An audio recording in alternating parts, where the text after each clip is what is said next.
everybody. I'm Dan Doskey from Legal Graphic Works and LGW Media Works. Welcome to Courtside Convo. Our guest today is Liz Parker. She's an attorney at Parker Justice, and she also is on our jury consulting team, which is a great new line of business that we have.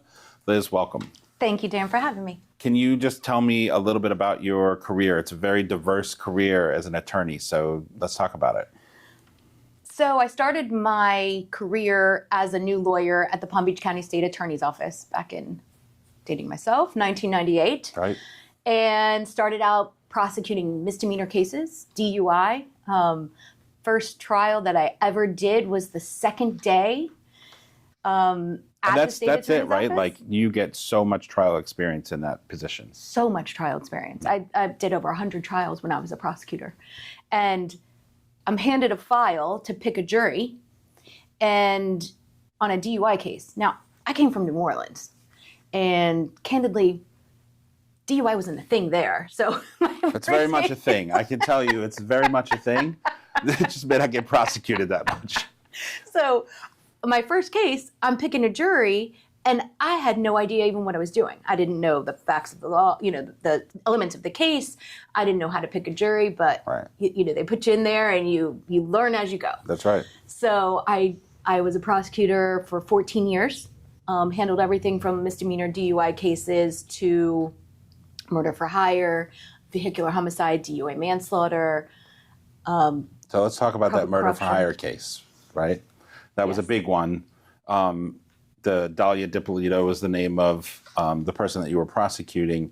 What made that one blow up into international attention? It was right in the beginning of things going viral, and it was a murder for hire case in which the target, the defendant, hired an undercover police officer to kill her husband. Everything was caught on tape. Of all the hitmen in the world, she had to choose him. Right. Okay. Right. Everything's caught on tape, and there was a couple interesting wrinkles. First of all, the TV show Cops, which was the first and I think longest running reality television show at the time, was riding along with the Boynton Beach Police Department. So the Boynton Beach Police Department gave access to the TV show Cops from the onset when they're setting up the sting operation and everything, which was unusual. They never had done even an more than a half-hour episode just on one case. And then the other thing was, as soon as the defendant was told that her husband had been killed by this undercover police officer, she was brought home. They had set up a fake crime scene, and she's told that her husband had been killed. The whole thing's captured on tape. And of course, she falls into the police officer that's telling her, into his arms. She's crying uncontrollably before it even comes out of his mouth, ironically. And then there's jail calls, there's text messages, there's, you name it, anything and everything, the most unbelievable characters in this particular case, but everything was caught on tape. And this was really the case that made me decide, well, it's never going to get better than this as a prosecutor. So maybe it's time that I leave and try some new things. So then I went into private practice, and I knew criminal defense because I knew the other side of things. So I started handling some criminal defense cases. I did a couple really high profile cases in the state of Florida. And then I really wanted to return back to what my passion was, which was helping victims of crime in a different capacity. So I started handling civil cases and where victims had been wronged, child victims of sexual abuse, women of rape, domestic violence, victims of fraud, theft, things like that. Yeah. Really, great work. Thank you. So how did that lead you into, I know we already talked about it, hundreds of trials that you've been through. So what can you offer on the jury consulting side of things because of that experience? So one of the unique experiences that I had as a prosecutor is I supervised for about 9 years, I supervised all of the new prosecutors in the office. So would hire and train prosecutors just out of law school.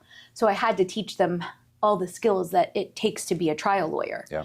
I developed what was called a trial advocacy school. I taught prosecutors how to pick juries, how to try cases.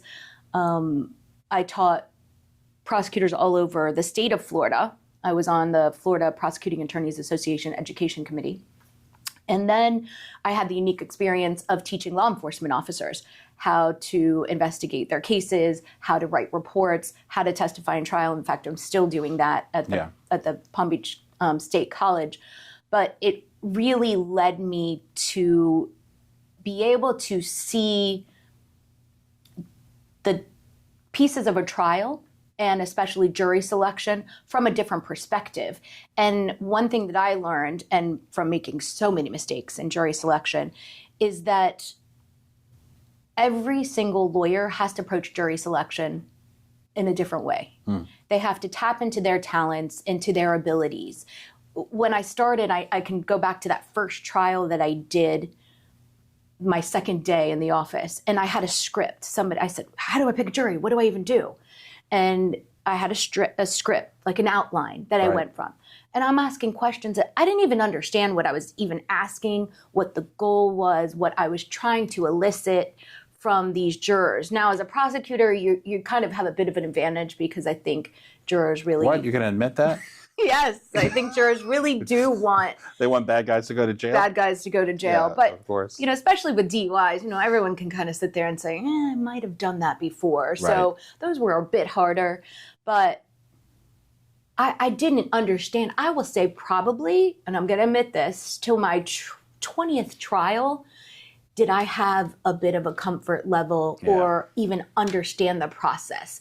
So much of it is doing it over and over again and understanding what you're trying to do. Right. So these, for young lawyers or even just lawyers who might be experienced but don't have a lot of trial experience, what does doing something like a focus group or mock jury give them? Gives them reps, right?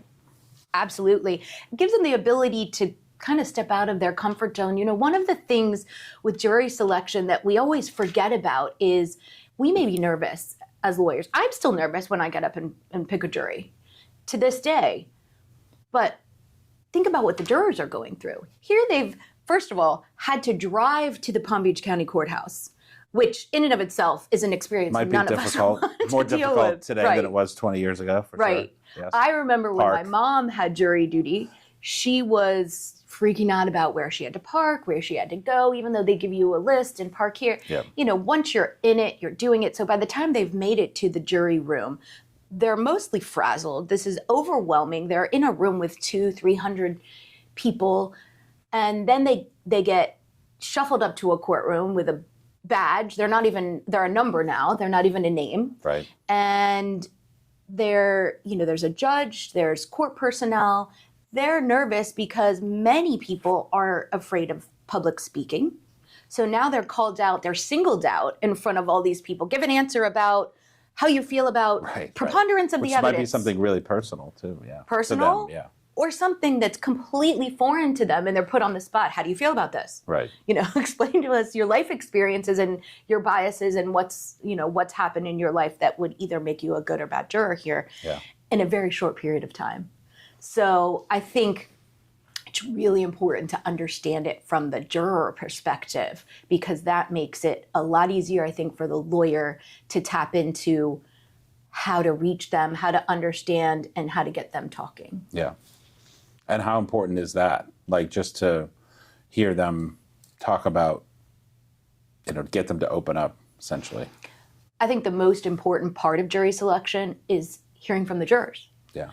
Again, more mistakes that I would make when I was a younger lawyer is I thought it was my opportunity to educate the jurors and get them to agree with me.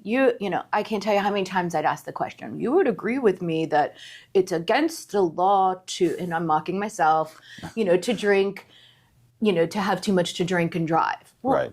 Of course they're going to say yes. Yeah. How does that give me any indication of whether or not they're a good juror, whether or not they have any biases or life experiences in that particular case? So it's important really how you craft the question to make sure that the jurors open up and that they feel comfortable, that they trust you, that they like you, that they connect with you. And that way you are going to find out whether or not they're a good fit for your case or not. Yeah. How big is just like that thing you just said, do they like the lawyer who's making the presentation? Forget about the facts and, you know, what may be happening or what has happened in the past. How big is that for juries in your experience? I think trust is a big thing, but I've been shocked and maybe more on the criminal side where I've seen lawyers act outrageous, obnoxious, do things that cringeworthy, and jurors still vote in favor of their client, find someone not guilty, and you're just shaking your head. I thought the jury hated that lawyer.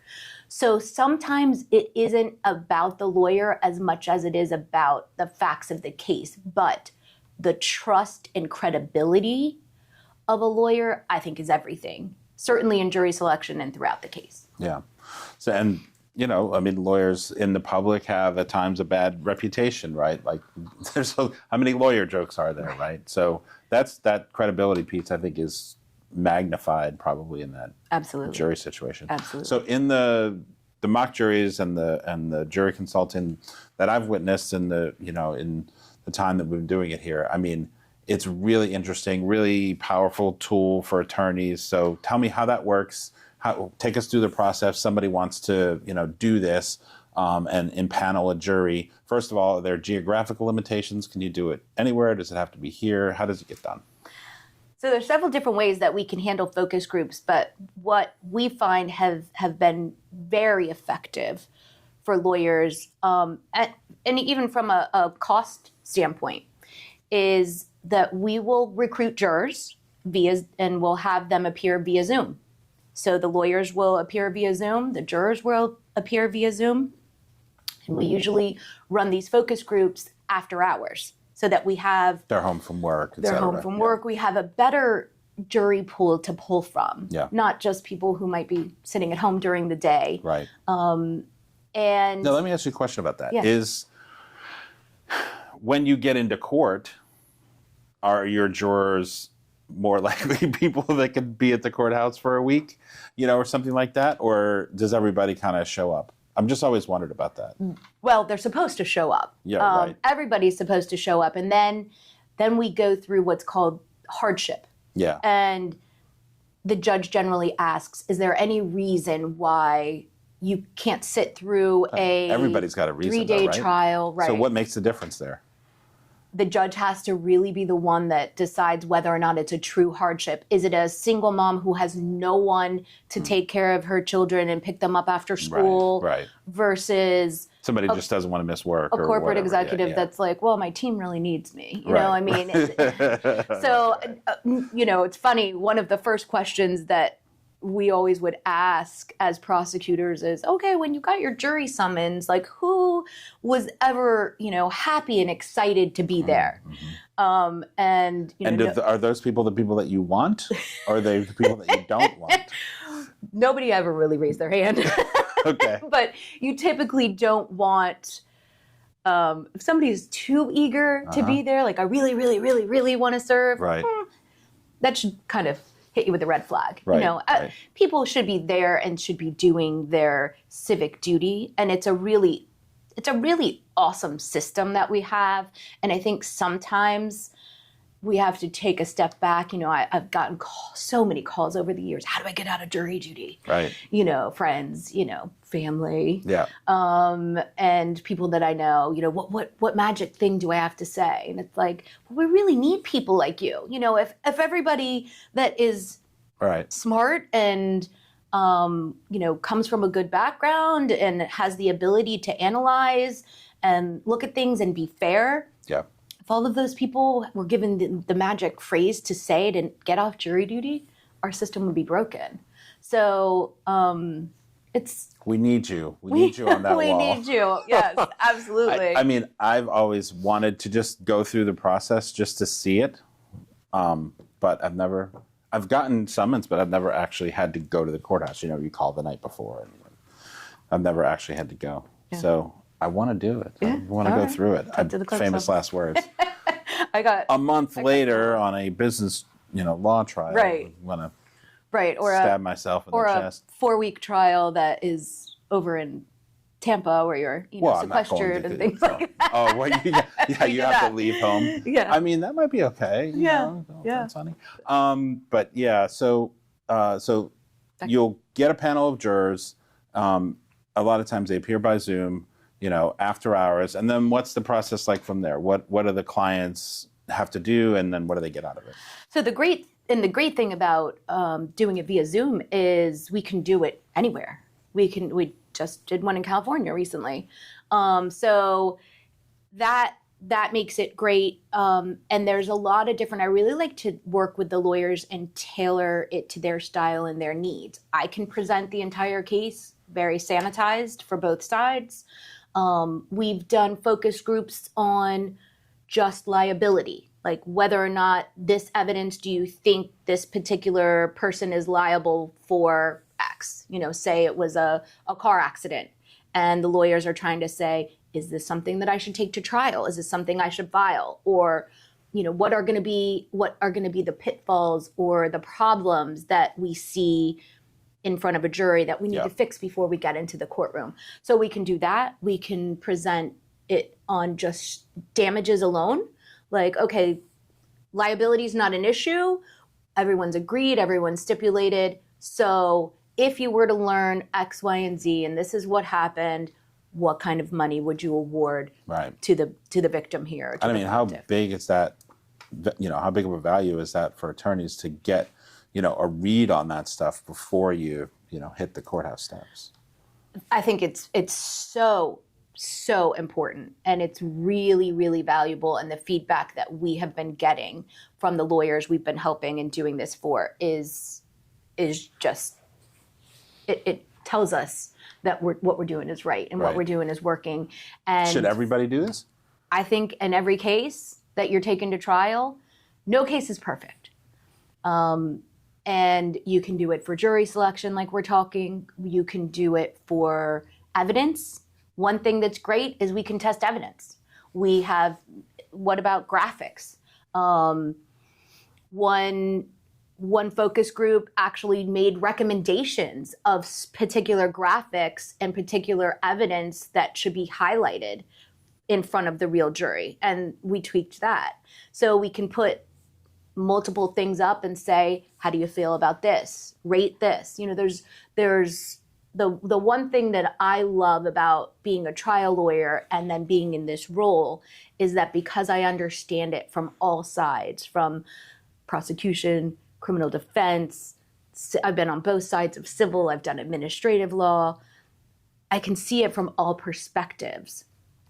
And it's great to be able to show the strengths and the weaknesses to the other side and get them to be able to test that evidence and tighten it up and figure out what is going to work and how a jury is going to react to that. Because there is nothing better than sitting and watching. So going back to the focus group, so the jurors then go and deliberate on whatever topic it is that we're addressing. So there's nothing better than being able to listen in on those conversations and see this was impactful. I've been surprised almost every single time. Sometimes I think, oh, that piece of evidence is like so bad. And they gloss over it. And that wasn't what was important to them in the case. And so then what I do is while they're deliberating, sometimes I throw in additional facts or I ask them questions. They pick a jury foreperson. And digging a little deeper. Right. Yeah. And try to dig a little deeper into their why, into their, well, would this change your mind? Because sometimes I'll know more facts, obviously, than are presented. Yeah. If you heard this. So it's been so invaluable, and the lawyers have just loved it. Then the lawyers will sit in and they'll watch either in real time or they'll get the video later and utilize that to either help them settle the case, help them decide if they're going to file the case or not, or just help them tighten up and get ready for trial. Yeah. Some of the swings in opinions, like in these civil ones that I've been involved in, are huge, where somebody says that's $100,000 for a deceased, a wrongful death, a mother, with a young child that's going to grow up without a mother, and somebody says 100,000 and somebody else says 30 million. How do you help them kind of get to the middle ground? And, what accounts for those big wild swings? What does it mean for those cases? So sometimes you really have to get them to attach a reason to why they're saying, okay, so where do you arrive at that number? Okay, I understand you're saying 100,000, you're saying 30 million. And, the goal is for us to leave with a consensus, like a unanimous verdict. And so you try to get them amongst themselves to really narrow that gap and understand why they're attaching this 30 million number. And, that's one of the hardest things that I have found with jurors is to get them to give a number sometimes on non-economic damages, something like emotional distress, loss of a parent, loss of a loved one. Yeah. There is no There's not a number. Right. There's not a real number. So that's why you do get that wide range, and some of that is also based on life experiences. Yep. And if you were to dig probably into the 30 million, person has lost a loved one, lost a parent, there's probably something Nothing they wouldn't give to get that person back. Exactly. Yep. So, and then that goes back into jury selection where you really want to ask those questions and probe. Like, for example, in jury selection, you could ask, say it's a wrongful death case, and you could ask, have any of you had a similar experience? And say somebody raises their hand and says, yes, I was involved in an accident, and my grandmother-in-law was tragically killed. It was a horrible experience. Well, most plaintiffs' lawyers would be like, check, he's a great plaintiff for me, right? Right. But if you started to probe and ask some questions, well, tell me about that investigation. Tell me about that experience. And then he says, well, it was horrible and tragic because I was blamed for the accident. And now my family won't talk to me, or things like that. Mm-hmm. Well, clearly now that's not the right juror for your case. Right. But if you just left it and thinking, without asking more questions about, well, why? Why was it so tragic? Why was it so traumatic? Understand there was a death, but you really want to ask further, because the dangerous juror is the one that you don't have any information from and you didn't really get to talk to. Yeah. Yeah. So this process goes really deep for attorneys in terms of, getting better at their craft and understanding how to pick a jury. Absolutely. Yeah. All right. Well, we've said it all. Not really, but we tried. Anything else you want to give us? Like one crazy story from the battlefield? Like anything that comes to mind? Crazy story from the battlefield. I have one for sure from for me? Depositions. No, not for you. Oh. It was a guy who sued JCPenney over a bad haircut. Oh. And then he said that since the haircut, his ears smelled. And then at one point he stuck his finger in his ear and offered it to the attorney to smell his finger to see to confirm, That's one that always jumps. I think one of my favorite deposition stories. I think one of my favorite ones ever is I was an intern at the district attorney's office in New Orleans in the homicide unit, and I had the absolute best scenario where I didn't attend class that much, but I would sit in trial with the homicide lawyers, sit at the table, approach the bench every bench conference. And this one lawyer relied on me to give him all of the facts and all of the evidence. And I really prepped the case. It's how I learned how to prepare a case for trial. And he's in closing argument, and it was back in the time where the starter jackets were really in. Yeah, sure. And you may even remember this case because Dan's a New Orleans boy. Okay, yeah. And it was a drive-by shooting, and the 8-year-old boy died. And so the lawyer, the prosecutor, is giving the closing argument, and he's talking about the jacket, and he's wearing a Buffalo's Bill jacket, and and he pulls out the wrong jacket, and he's holding up, I think, the Oakland Raiders or whatever it was. And I was like, you got the wrong jacket. You know, It's not the one. That's not the one. Know your starter jackets. Yeah. So that was I had so many. Why would you bring more than one jacket? Why would you not? There was several defendants. Okay. There was a the driver, they were all the wearing shooter, starter the guy jackets. in the back of the car. You know, that we ended up flipping. I mean, I learned so much lingo. Yeah.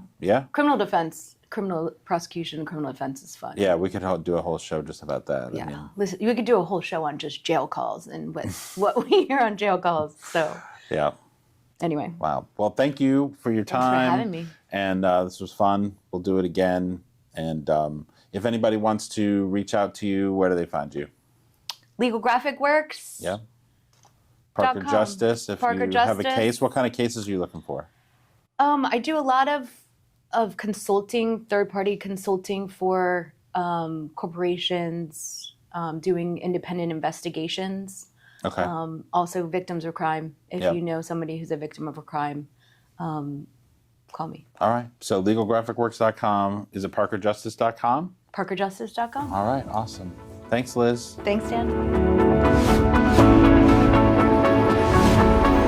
If you'd like to appear on Courtside Convo, send us an email or visit us at legalgraphicworks.com. Look for new episodes every Thursday on the Legal Graphic Works YouTube channel. And don't forget to like and subscribe so you never miss a show.